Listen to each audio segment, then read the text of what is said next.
오늘 주신 하나님의 말씀은 구약성경 시편 14편 1절부터 7절까지 말씀입니다. 어리석은 자는 그의 마음에 이르기를 하나님이 없다 하는도다. 그들은 부패하고 그 행실이 가증하니 선을 행하는 자가 없도다. 여호와께서 하늘에서 인생을 굽어 살피사 지각이 있어 하나님을 찾는 자가 있는가 보려 하신즉 다 치우쳐 함께 더러운 자가 되고 선을 행하는 자가 없으니 하나도 없도다. 죄악을 행하는 자는 다 무죄하냐. 그들이 떡 먹듯이 내 백성을 먹으면서 여호와를 부르지 아니하는도다. 그러나 거기서 그들은 두려워하고 두려워하였으니 하나님이 의인의 세대에 계심이로다. 너희가 가난한 자의 계획을 부끄럽게 하나 오직 여호와는 그의 피난처가 되시도다. 이스라엘의 구원이 시온에서 나오기를 원하도다. 여호와께서 그의 백성을 포로된 곳에서 돌이키실 때 야곱이 즐거워하고 이스라엘이 기뻐하리로다. 아멘. 오늘은 하나님 없이 살아가는 어리석음이라는 제목으로 하나님의 말씀을 함께 나누겠습니다. 상담학에서는 사람이 중요하게 여기는 가치와 실제 살아가는 방식이 계속 어긋날 때 내적인 갈등이 커질 수 있다고 설명합니다. 사람은 자신이 믿는 가치와 일치하는 삶을 살아갈 때 마음의 안정과 통합을 경험하기 때문입니다. 예를 들어 어떤 사람은 가족이 가장 소중하다고 생각합니다. 그러나 대부분의 시간을 일과 성공만을 위해 살아갑니다. 또 어떤 사람은 건강이 가장 중요하다고 말하면서도 건강을 해치는 생활을 반복합니다. 결국 사람은 말보다 삶이 그 사람이 진정으로 믿는 것을 보여줍니다. 신앙도 마찬가지입니다. 우리는 하나님을 믿는다고 고백합니다. 그러나 중요한 선택의 순간마다 하나님보다 돈을 먼저 의지하고 사람의 평가를 더 두려워하며 기도보다 자신의 계산을 더 신뢰할 때가 있습니다. 그렇다면 우리는 정말 하나님을 믿으며 살아가고 있는 것입니까? 오늘 시편 14편은 우리에게 이렇게 묻습니다. 너는 정말 하나님을 삶의 주인으로 인정하며 살아가고 있는가? 오늘 본문은 하나님의 존재를 증명하려는 시가 아닙니다. 하나님을 믿는다고 말하면서도 하나님 없이 살아가는 인간의 어리석음을 보여주며 참된 믿음은 하나님을 삶의 주인으로 인정하고 살아가는 것임을 가르쳐 줍니다. 그리고 하나님을 삶의 주인으로 인정하는 사람만이 어떤 상황에서도 하나님을 피난처로 삼으며 끝까지 하나님을 신뢰하고 찬양할 수 있음을 우리에게 보여줍니다. 오늘 본문이 우리에게 보여주는 고난 중에도 찬양하는 믿음은 다음 같습니다. 첫 번째로 믿음은 하나님을 삶의 주인으로 인정하며 살아가는 것입니다. 다윗은 믿음과 어리석음을 아주 분명하게 대조했습니다. 그는 하나님을 인정하지 않는 삶이야말로 가장 큰 어리석음이라고 말합니다. 오늘 본문 1절 말씀입니다. 어리석은 자는 그의 마음에 이르기를 하나님이 없다 하는도다. 그들은 부패하고 그 행실이 가증하니 선을 행하는 자가 없도다. 이 말씀을 읽으면 많은 사람들은 하나님의 존재를 부인하는 무신론자를 떠올립니다. 그러나 여기서 다윗이 말하는 하나님이 없다는 것은 단순히 하나님의 존재를 부정하는 사람만을 가리키는 것이 아닙니다. 본문을 자세히 보면 그의 마음에 이르기를 이라고 말씀합니다. 즉, 입으로 말한 것이 아니라 마음으로 하나님이 없다고 생각했다는 것입니다. 그럼 왜 마음입니까? 사람은 결국 마음이 믿는 대로 살아가기 때문입니다. 그래서 다윗은 그 사람의 삶에 대하여 그들은 부패하고 그 행실이 가증하니 선을 행하는 자가 없다고 설명합니다. 즉, 하나님이 없다고 생각하는 것은 단순한 사상의 문제가 아니라 삶의 문제입니다. 하나님을 삶의 중심에서 밀어내면 결국 내가 삶의 주인이 됩니다. 무엇이 옳은지, 무엇이 선한지, 무엇을 선택할지 모든 기준을 하나님이 아니라 내가 결정하게 됩니다. 성경은 이것을 어리석음이라고 말씀합니다. 오늘날에도 나는 하나님을 믿지 않습니다 라고 말해야만 하나님을 부인하는 것은 아닙니다. 입으로는 하나님을 믿는다고 하면서도 삶에서는 하나님 없이 살아갈 수 있습니다. 주일에는 하나님께 예배드리지만 월요일부터 토요일까지는 하나님을 전혀 의식하지 않을 수도 있습니다. 중요한 결정을 할 때 말씀보다 자신의 경험을 더 신뢰할 수도 있습니다. 기도보다 개선을 먼저 하고 하나님의 뜻보다 사람들의 평가를 더 두려워할 수도 있습니다. 경제적인 어려움이 찾아오면 하나님보다 통장 잔고를 먼저 바라볼 수도 있습니다. 그 순간 우리는 하나님을 믿는다고 고백하면서도 실제 삶에서는 하나님이 없는 것처럼 살아가고 있는 것입니다. 그래서 시편 14편은 무신론자를 향한 말씀이기보다는 우리 자신을 향한 말씀입니다. 나는 정말 하나님을 삶의 주인으로 인정하며 살아가고 있는가? 예수님께서 말씀하신 어리석은 부자의 비유를 생각해 보십시오. 농사가 풍년이 들었습니다. 곡식을 쌓아둘 창고가 부족할 정도였습니다. 부자는 이렇게 말합니다. 누가복음 12장 19절 말씀입니다. 또 내가 내 영혼에게 이르되 영혼아 열에 쓸 물건을 많이 쌓아두었으니 평안히 쉬고 먹고 마시고 즐거워하자 하리라. 그의 말 속에는 하나님이 없습니다. 감사도 없습니다. 기도도 없습니다. 오직 자기 자신만 있습니다. 그러나 하나님께서는 말씀하십니다. 누가복음 12장 20절 말씀입니다. 어리석은 자여 오늘 밤에 내 영혼을 도로 찾으리니 그러면 내가 준비한 것이 누구의 것이 되겠느냐? 예수님께서도 그를 어리석은 자라고 부르셨습니다. 왜 그렇습니까? 부자였기 때문이 아닙니다. 재산이 많았기 때문도 아닙니다. 하나님 없이 자신의 인생을 계획했기 때문입니다. 사랑하는 여러분, 우리도 때로는 우리 자신도 모르는 사이 하나님보다 다른 것을 더 의지하며 살아갈 수 있습니다. 그래서 우리는 날마다 자신의 마음을 살펴보아야 합니다. 내 삶의 중심에는 정말 하나님이 계시는가? 나는 중요한 결정을 내릴 때 하나님을 먼저 찾고 있는가? 잠언 3장 6절은 이렇게 말합니다. 너는 범사의 그를 인정하라. 그리하면 내 길을 지도하시리라. 아멘. 믿음은 하나님이 계신다고 말하는 것에서 끝나지 않습니다. 하나님을 삶의 주인으로 인정하며 살아가는 것입니다. 그 사람이 참으로 지혜로운 사람입니다. 그리고 그런 사람이 어떤 고난 속에서도 하나님을 신뢰하며 끝까지 찬양할 수 있는 사람입니다. 두 번째로 믿음은 자신의 죄를 하나님 앞에서 정직하게 인정하는 것입니다. 오늘 본문 2절 3절 말씀입니다. 여호와께서 하늘에서 인생을 굽어 살피사 지각이 있어 하나님을 찾는 자가 있는가 보려 하신즉 다 치우쳐 함께 더러운 자가 되고 선을 행하는 자가 없으니 하나도 없도다. 다윗은 이제 인간의 시선이 아니라 하나님의 시선에서 사람을 바라봅니다. 우리는 흔히 사람의 겉모습을 봅니다. 얼마나 성공했는지, 얼마나 많은 것을 가졌는지, 얼마나 뛰어난지를 살펴봅니다. 그러나 하나님은 사람의 중심을 보십니다. 본문은 하나님께서 하늘에서 인생을 굽어 살피신다고 말씀합니다. 무엇을 살펴보십니까? 지각이 있어 하나님을 찾는 자가 있는가를 보십니다. 그런데 하나님의 판단은 매우 엄중합니다. 다 치우쳐 함께 더러운 자가 되고 선을 행하는 자가 없으니 하나도 없도다. 여기서 다 치우쳐라는 말은 하나님께서 보여주신 길에서 벗어났다는 뜻입니다. 양이 목자를 떠나 길을 잃듯이 인간이 하나님을 떠나 자기 길을 선택했다는 것입니다. 그래서 성경은 인간의 가장 근본적인 문제가 지식이나 능력의 부족이 아니라 죄라고 말씀합니다. 사도 바울도 이 말씀을 로마서에서 인용했습니다. 로마서 3장 10절부터 12절까지 말씀입니다. 기록된 바 의인은 없나니 하나도 없으며 깨닫는 자도 없고 하나님을 찾는 자도 없고 다 치우쳐 함께 무익하게 되고 선을 행하는 자는 없나니 하나도 없도다. 이 말씀은 특별히 악한 몇 사람만을 향한 말씀이 아닙니다. 우리 모두를 향한 말씀입니다. 누구도 하나님 앞에서 자신의 의를 자랑할 수 없습니다. 우리 모두가 하나님의 용서와 은혜를 필요로 하는 죄인입니다. 그런데 사람은 자기의 잘못을 인정하기보다 감추려고 할 때가 많습니다. 실수하면 변명하고 문제가 생기면 다른 사람이나 환경의 탓으로 돌립니다. 왜 그렇습니까? 자신의 잘못을 인정하면 자기가 무너질 것처럼 느껴지기 때문입니다. 그래서 자기의 모습보다 다른 사람의 잘못을 먼저 봅니다. 관계가 깨어질 때도 말합니다. 저 사람이 먼저 잘못했습니다. 저 사람이 나를 이렇게 만들었습니다. 그러나 다른 사람만 탓하는 동안에는 자기의 진짜 모습을 제대로 볼 수 없습니다. 회복은 변명에서 시작되지 않습니다. 자신의 모습을 정직하게 인정하는 데서부터 시작됩니다. 하나님은 스스로 의롭다고 여기는 사람이 아니라 자신의 죄를 인정하고 하나님께 돌아오는 사람에게 은혜를 베푸십니다. 예수님께서 말씀하신 바리새인과 세리의 비유를 생각해 보십시오.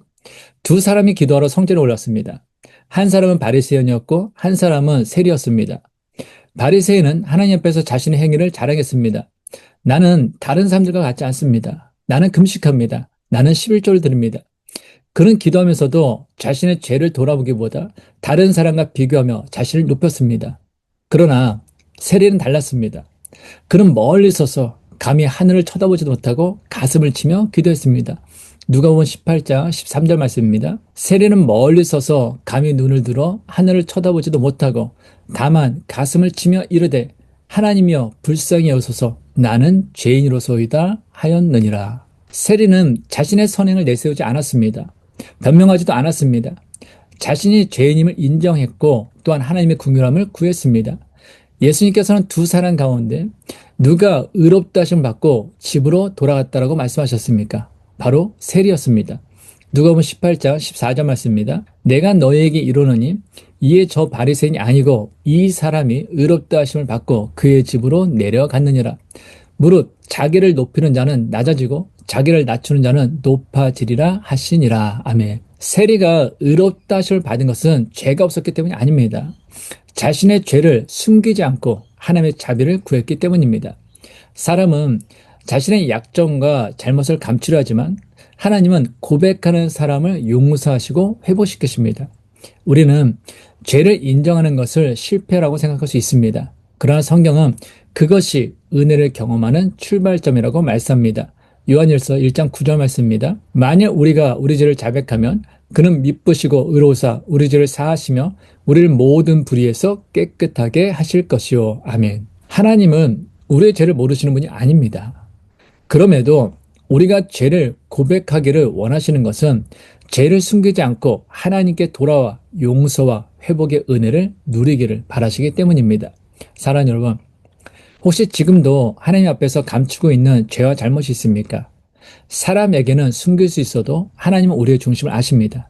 그러므로 변명보다 회개를 선택하십시오. 숨김보다 고백을 선택하십시오. 자신의 죄를 하나님 앞에 정직하게 인정하는 사람이 하나님의 용서와 회복의 은혜를 경험합니다. 그리고 그 은혜를 경험한 사람이 고난 가운데서도 하나님을 찬양할 수 있습니다.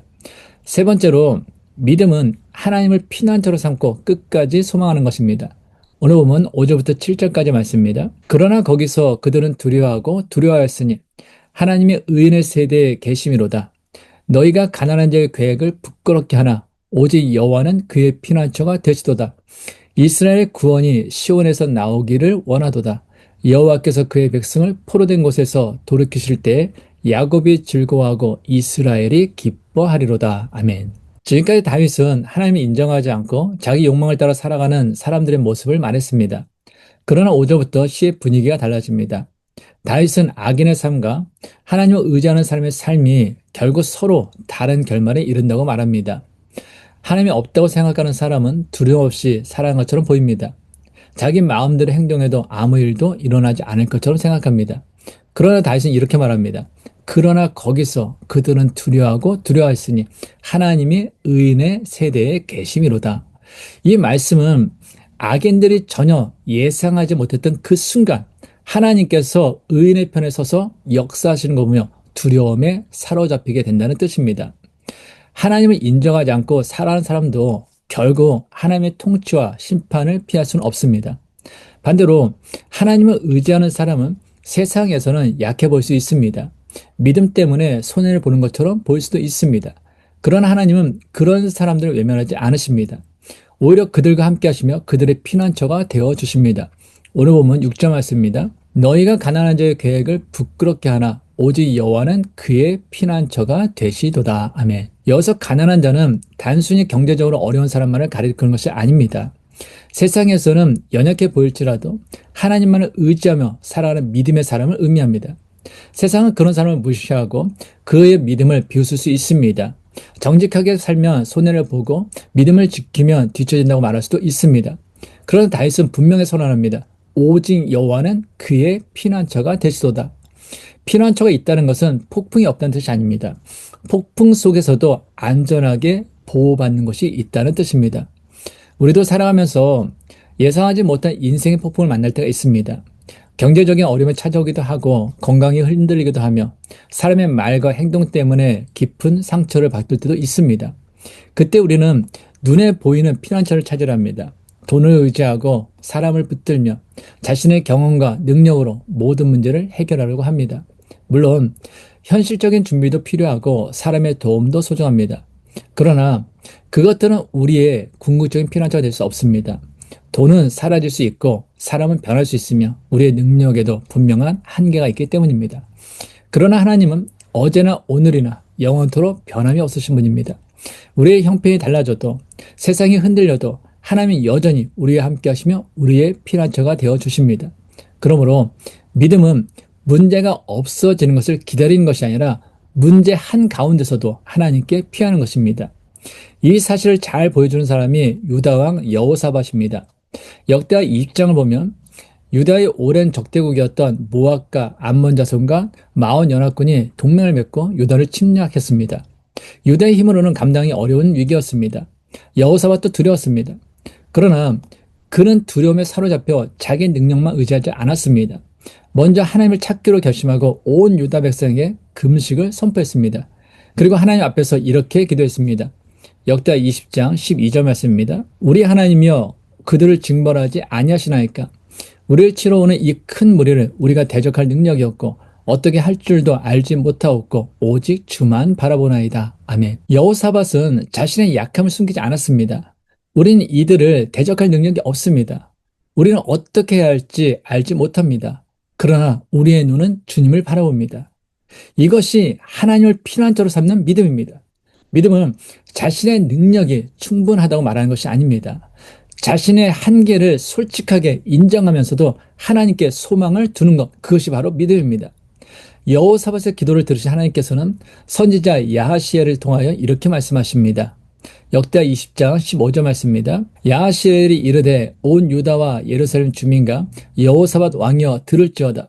여호와께서 이같이 너희에게 말씀하시기를 너희는 이 큰 무리로 말미암아 두려워하거나 놀라지 말라. 이 전쟁은 너희에게 속한 것이 아니요 하나님께 속한 것이니라. 아멘. 하나님의 말씀을 들은 여호사밧은 다음날 군대 앞에 찬송하는 사람들을 세웠습니다. 역대 20장 21절 말씀입니다. 백성과 더불어 의논하고 노래하는 자들을 택하여 거룩한 예복을 입히고 군대 앞에서 행진하며 여호와를 찬송하여 이르기를 여호와께 감사하세 그의 인자하심이 영원하도다 하게 하였더니. 아멘. 그들은 전쟁에서 이긴 후에 찬송한 것이 아닙니다. 아직 적군이 눈앞에 있는 그 상황에서 먼저 하나님을 찬송했습니다. 어떻게 그렇게 할 수 있었습니까? 자신들의 힘이 아니라 하나님께서 그들의 피난처가 되심을 믿었기 때문입니다. 전쟁의 결과를 보기 전에 하나님의 말씀을 신뢰했기 때문입니다. 성경은 그들이 노래와 찬송을 시작할 때 하나님께서 유다를 공격하러 온 무리 가운데 역사하셨고 그들이 서로를 치게 하셨다고 기록합니다. 역대하 20장 22절 말씀입니다. 그 노래와 찬송이 시작될 때 여호와께서 복병을 두어 유다를 치러 온 암몬 자손과 모압과 세일산 주민들을 치게 하심으로 그들이 패하였으니. 사랑하는 여러분, 우리도 살아가면서 무엇을 해야 할지 알 수 없는 인생의 전쟁을 만날 때가 있습니다. 우리의 힘과 경험만으로는 감당할 수 없는 문제 앞에 서기도 합니다. 그때 여호사밧처럼 고백하십시오. 오직 주만 바라보나이다. 믿음은 내 힘을 크게 만드는 것이 아닙니다. 나보다 크신 하나님을 바라보는 것입니다. 하나님께서는 모든 어려움을 우리가 원하는 방식으로 해결해 주신다라고 약속하신 건 아닙니다. 그러나 어떤 상황 속에서도 우리를 버리지 않으시고 자기의 백성과 함께 하시며 마침내 하나님의 선한 뜻을 이루신다고 약속하셨습니다. 그래서 다윗은 마지막까지 소망을 잃지 않았습니다. 오늘 보면 7절 말씀입니다. 이스라엘의 구원이 시온에서 나오기를 원하도다. 여호와께서 그의 백성을 포로된 곳에서 돌이키실 때 야곱이 즐거워하고 이스라엘이 기뻐하리로다. 아멘. 이스라엘의 구원이 시온에서 나오기를 원한다라는 고백은 하나님의 구원을 간절히 기다리는 기도입니다. 다윗은 악인이 득세하는 현실을 보고도 절망으로 끝내지 않았습니다. 하나님께서 자기의 백성을 회복시키시고 다시 기쁨을 주실 것을 소망했습니다. 시편 14편은 단지 하나님을 믿지 않는 사람을 정죄하기 위한 시가 아닙니다. 오히려 우리 자신의 믿음을 돌아보게 하는 말씀입니다. 나는 정말 하나님을 인정하며 살아오고 있는가? 내 삶의 중심에는 누가 앉아 있는가? 죄를 깨달았을 때 변명하는가? 하나님께 고백하는가? 어려움을 만났을 때 무엇을 피난처로 삼는가? 오늘 시편은 우리에게 세 가지 믿음을 가르쳐 줍니다. 첫째, 믿음은 하나님을 삶의 주인으로 인정하며 살아가는 것입니다. 둘째, 믿음은 자신의 죄를 하나님 앞에서 정직하게 인정하는 것입니다. 셋째, 믿음은 하나님을 피난처로 삼고 끝까지 소망하는 것입니다. 사랑하는 여러분, 세상은 하나님 없이도 충분히 살아갈 수 있다고 말합니다. 그러나 성경은 하나님을 떠나 자신이 삶의 주인이 되는 것이 가장 큰 어리석음이라고 말씀합니다. 참된 지혜는 하나님을 인정하는 데 있습니다. 참된 회복은 죄를 정직하게 고백하는 데 있습니다. 참된 평안은 하나님을 피난처로 삼는 데 있습니다. 여호사밧과 유다 백성처럼 아직 문제가 끝나지 않았어도 하나님의 신실하심을 믿으며 찬송하십시오. 하나님의 은혜를 누리게 될 것입니다. 하나님을 삶의 주인으로 인정하고 자신의 죄를 정직하게 고백하며 오직 하나님을 피난처로 삼아 어떤 고난 가운데서도 하나님을 찬양하는 저와 여러분 되시기를 주님의 이름으로 축원합니다. 하나님 아버지, 오늘 말씀을 통하여 참된 지혜는 하나님을 인정하며 살아가는 것임을 깨닫게 하시니 감사합니다. 세상은 하나님 없이도 살아갈 수 있다고 말하지만 우리의 생명과 지혜의 근원은 오직 하나님께 있음을 믿습니다. 그러므로 혹시 우리 삶 가운데 하나님보다 더 의지하고 붙들었던 것들이 있다면 내려놓게 하시고 날마다 하나님을 삶의 주인으로 인정하며 살아가는 믿음을 허락하여 주옵소서. 우리의 연약함과 죄를 숨기거나 변명하지 않게 하시고 하나님 앞에 정직하게 나와 회개하는 겸손한 마음을 주옵소서. 예수 그리스도의 십자가 은혜를 의지하여 날마다 새롭게 하시고 용서와 회복의 기쁨을 누리게 하옵소서. 세상이 흔들리고 삶의 어려움에 찾아와도 사람이나 환경을 의지하지 않게 하시고 오직 우리의 영원한 피난처 되시는 하나님만 바라보게 하옵소서. 우리의 힘과 지혜가 아니라 하나님의 신실하심을 의지하며 끝까지 소망을 잃지 않는 믿음을 더하여 주옵소서. 고난 가운데서도 하나님을 신뢰했던 다윗처럼 어떤 형편과 환경 속에서도 하나님을 찬양하는 삶을 살아가게 하시고 우리의 입술에서는 원망보다 감사가 두려움보다 찬양이 끊이지 않게 하옵소서. 이번 한 주간도 우리의 모든 걸음을 인도하여 주시고 어디를 가든지 하나님을 인정하며 살아가는 참된 지혜의 사람으로 사용하여 주옵소서. 우리의 삶으로 하나님께 영광을 돌리게 하시고 우리를 통하여 삶의 자리에 그리스도의 향기가 나타나게 하옵소서. 이제는 우리를 끝까지 사랑하시며 십자가의 은혜로 구원하시고 참된 생명의 길로 인도하시는 우리 주 예수 그리스도의 은혜와 어리석은 우리를 긍휼히 여기시고 언제나 우리의 피난처가 되어주시며 끝까지 붙으시는 하나님 아버지의 크신 사랑하신가 우리의 마음을 날마다 새롭게 하시고 하나님을 삶의 주인으로 인정하며 어떤 형편과 고난 가운데서도 하나님만을 신뢰하며 찬양하는 믿음으로 살아가기로 인도하시는 성령의 위로와 교통하심이 하나님을 삶의 중심에 모시고 자기의 죄를 하나님 앞에 솔직하게 고백하며 오직 하나님만을 피난처로 삼아 어떤 고난 가운데서도 믿음으로 살아갈 결단하는 모든 하나님의 사람들과 그 가정과 자녀들과 일터 위에 지금부터 영원토록 함께 하시기를 간절히 축원하옵나이다. 아멘.